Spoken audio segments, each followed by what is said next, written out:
So, hi there. Welcome to the short film portion. We're all showing short films. What am I talking about? To the LBGT Journeys Q&A block portion of the Livable Planet Festival. My name is Jake, here with SFND Fest, and we are here with filmmakers behind Alone Out Here. I would love them to introduce themselves, and we can get this conversation started. Cool. So I'm Luke Cornish. I'm the director of Alone Out Here. I'm Philip Busfield. I'm one of three of the producers for Alone Out Here. Awesome. Well, thank you both for joining us. It's a little early in your neck of the woods, so really do appreciate the time. So yeah, let's start off. With how did this project start? Like, how'd you meet John and know that this was going to be the story you wanted to tell? I think Philip should probably tell this. Is that a me question? Sure. That's a you question. Well, we got funding through an initiative from Screen Australia to create a short documentary around the concept of loneliness in rural New South Wales and Australia in particular, with an LGBT slant. I was in the UK at the time visiting my family, and we needed to find a subject. So, like all good gay stories, I jumped onto Grindr from Brighton on the south coast of England, and I zoomed into rural New South Wales, as you can, and just started searching for people that looked like farmers. I found 3 or 4 people who, some of them, even their handle was farmer. So messaged them, a couple of them got back. John in particular came back with a great story. We made it clear up front that we were producers looking at making a film. And it really all led from there. Introduced him to Luke, and Luke and he exchanged emails and got on really well. Yeah, I think just one of the important things about the initiative that was put out by Screen Australia and one of the broadcasters here was just that, LGBTIQ stories are often focused around urban centers. So it's like nightlife, it's the gay strip, it's the bubble, and they really wanted to be able to tell a broader range of the stories of the people who actually make up that community. And there's a lot of Australia's a big place, and there's actually a lot of gay people in rural areas. So I think it's just sort of was an important thing to do, an important project to be part of for that reason. Yeah, and so since you guys made contact with John and started a rapport, like how long did you guys build that relationship until you went to New South Wales and started spending time with him? And really just what was the time between when you first made contact to when you started rolling the cameras for the first time? We actually spent quite a long time getting to know him. It's funny because it's, in a way, it was in 2 phases. The first phase, like Philip just reaching out, and also just going forward, because we had spoken to quite a few people who were interesting, and I had maybe 5 questions on an email that I was just keen to see. You want to know if your subject's going to be open, has an interesting story, but really, like, do they want to express it, and can they express what they're living through? Right. And within those 5 answers, we were just so taken aback by John, the subject of the film's candor. And he is the one that really chose the themes of the film in that first email. He led with wanting to talk about loneliness, which is something I feel it's got a lot of shame around it, and people don't want to admit they're lonely, even though it's something everyone experiences, sort of no matter what's happening in your life. Absolutely. So I felt that bravery, and I was like, okay, great, this is interesting. In fact, I actually stopped the 2 people I was with when the email came through, and I had to read it out to them and just check. I was like, is this interesting, or am I just is this wish fulfillment? And we went from there really and started making long phone calls where John and I got to know each other, and those phone calls actually made it into the final film. Yeah, I was curious about that because there is the mix of the phone calls existing almost as like a voiceover, like almost as a sort of like omniscient sort of thing. It's just at what point did you decide for that to be a uniting thing, or was it really just dependent on what he was talking about, how you felt it related to the overall story? It's so right. You're sort of, you know, describing it as that voiceover, or it's almost the spine, that master interview. And Right. we all wanted to make a film without a master interview, without too much sitting down and too much exposition in that regard. And we had intended at first to, like, you know, do the phone calls, and I recorded them because you know, I wanted to share them with the team and use them as reference points. But we were planning to film, you know, a version of those questions again. Two things happened. They were just so candid that it actually wasn't possible to replicate them. And then the second thing is that we all felt that the kind of aesthetic of that tinny, far away but very familiar phone sound worked with this idea of isolation and distance that we wanted the film to talk to. So it's kind of a marriage of different things coming together. I was thinking that because it feels like it's in dialogue with the audience. Like if there is a phone call, like he's speaking directly to the viewer of how he's feeling, and you're really feeling that connection. And like you were saying too, like, you know, if this past year has taught a lot of people, like globally, anything, is that loneliness should not be something that's shamed. You know, we're all dealing with it in some way or shape or form. And I don't know, that really spoke to me while watching it. So you conducted these. So how long were you in New South Wales?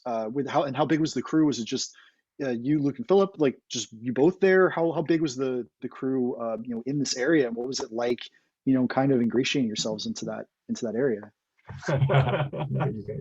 It's I mean, the location is about a 5-hour drive from Sydney, and we made that trip 5 or 6 times over the course of 3 or 4 months filming.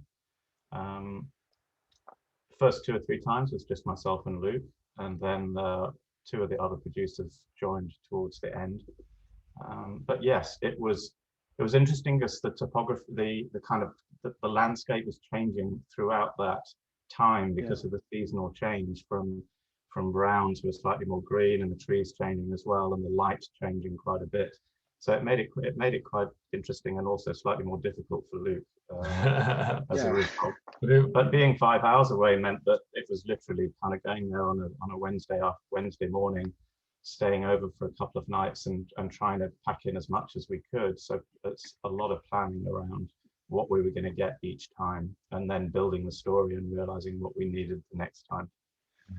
Right. And then obviously focusing on it as a character piece, and of him kind of explaining, you know, his life and how he's, you know, trying to create this future for himself, you know, with his identity, and also with, you know, with the climate change and with the sort of methane production. At what point did you find out that was like his main focus? Was that just like right off the bat, like this is where that took some digging? Okay.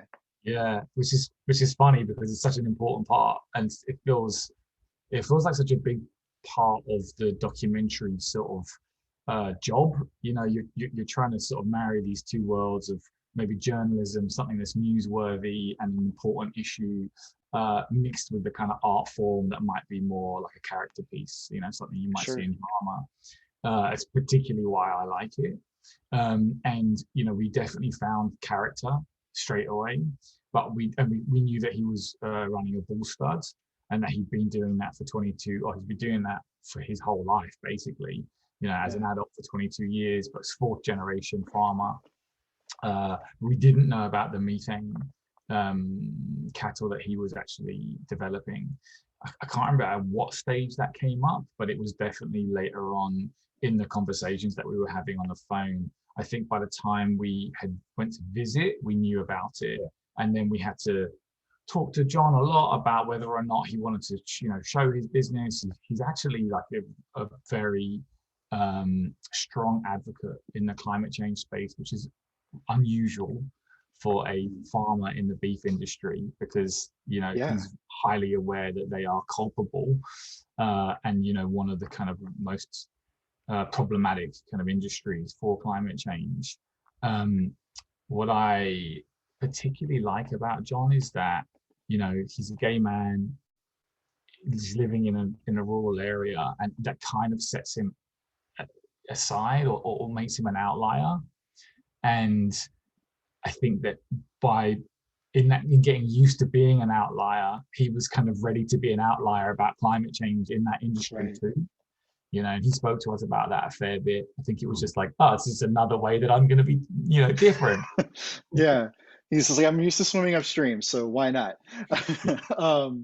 No, I mean, you mentioned that too. Like, I'm not entirely privy to the political climate around, the meat industry in Australia, but yeah, in the States, I mean, it's a contradiction for sure. Like, you're trying to build this climate awareness while also this climate awareness of like individualized choices, but it's like, yeah, but there's whole industries that contribute to these things that we're talking about. So it's really difficult to challenge that.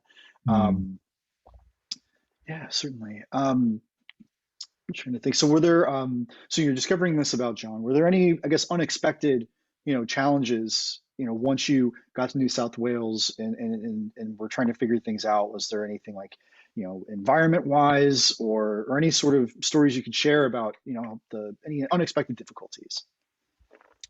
I mean, just to quickly touch upon what Philip talked about before about how much the landscape was changing. I mean, it was major drought when we were there, like really major. I don't know if you saw the stuff about the fires that happened over here, Yes. but with the drought that led up to those.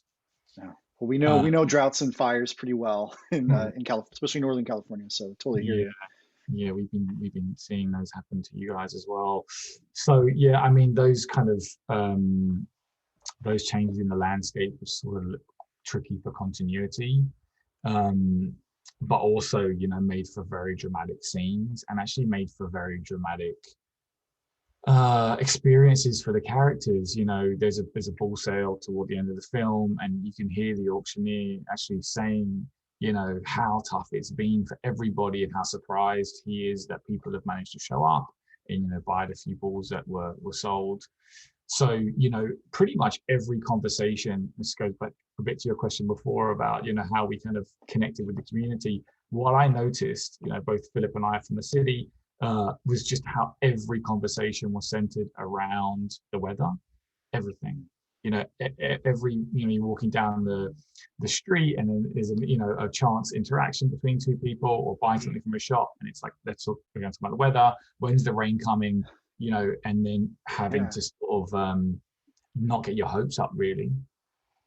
I think for me, one of the challenges as well was because we planned ahead for each trip, kind of what sequences we needed to get for the development.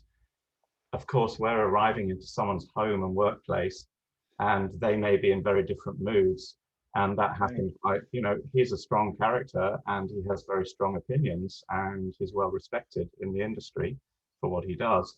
But sometimes we were trying to get things that weren't necessarily forefront of his mind at the time. So it was a matter of getting that good moment when he's actually saying something really valuable and interesting, and perhaps foregoing what we'd originally intended to go for and just letting it take its course. Yeah, it's that. No, you go ahead. I was going to say, or when John just asked me to basically photograph his balls for 2 days, and I had to stop all other production and just do that for him. I mean, there's that one extended shot of the one bull, like while the voiceover, like that's just a moment, like that's such an image that stays with you as he's laying his heart out. Like it's like that is a way of marrying. You're in a position of having to listen to what your subject wants while also like figuring out a way to make it work in a narrative. I mean, I think it's the tougher parts about documentary filmmaking that a lot of folks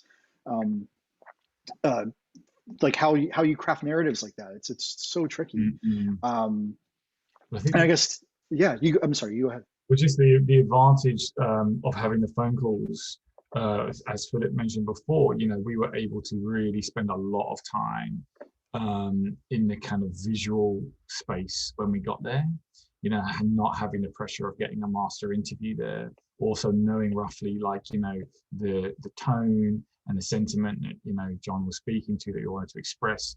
I shot the film myself. I was kind of forced to do it, but partly for budget and partly because one of the executive producer, Dylan Blowen, was determined that I would. And I was a little bit out of my comfort zone. But I was really, I spent time, and we tried to create a very cinematic look. I think, yeah, particularly good. John was busy, we got to just spend, hours and hours and hours getting a shot of a calf being born, or just something that kind of we just really wanted. Yeah. So what has it been since the film has been out in the world? Like what's John's reaction been? Like have there been reverberations in the broader community, both in New South Wales but in the sort of meat community? Like what's the lifespan of this been so far? I suppose there's a few different reactions that we could talk to. Like first of all, I was very apprehensive, to show it to John at first. Like I always felt, worried that, what's the person going to think who's in the film, but he shed a tear. And I think he was really, really pleased. He felt it was honest. And he was able to show it to all his friends. We had a premiere, over here. And that was really good. All his family came, and I think that was quite a serious kind of moment. We ended up getting a lot of press over here afterwards, which is really good for John's business. He was on all the major networks, breakfast television, etc. And so I think that there's been some opportunity that has come to him from that. Although I can't speak to the specifics of what's going on, because it's not really my place to do so. But I feel like if John wants it, there is huge potential for his business, particularly in this moment, and then I guess just more broadly, just on terms of the filmmaking, is just it's been very well received, and it's been really nice to do things like this. Good. We're happy to have you. Thanks. Yeah. I think for me it's interesting because it's not the end game. Producing cattle that burp less methane is a good thing, but they still are producing methane, and I think it just highlights it kind of makes people think twice. Maybe I'm eating too much red meat, and that can be the beginning of a journey for people to change their attitudes towards what their actions are doing to the environment. Yeah, I mean, it's incrementalism can only go so far. You need to see these human stories and just actually need to understand perspectives as to what's going on, because everything can feel so abstract, especially if we're mostly communicating through little boxes on our computers. It's seeing that is important, and you both illustrate it so well with this film. And I really want to thank you for your time and for your candor in this conversation. Are there any other things you want to bring up about either this film or anything you've got working on you want to share with the audience? Oh, I don't know. The temptation to talk about what we're working on now is quite strong, but no, we'll sit on that. But there's exciting things. There's exciting things in the pipeline. Yeah, lots, in fact. Good. Yeah, we'll be back. Awesome. Well, thank you both so much for your time, and thank you to our audience for watching this conversation. Obviously, we have other shorts blocks in our program, so please keep going around, keep watching movies, keep telling folks about them, and take care. Thanks again. Thank you so much as well for inviting us. Yeah, thank you. Oh, you're welcome.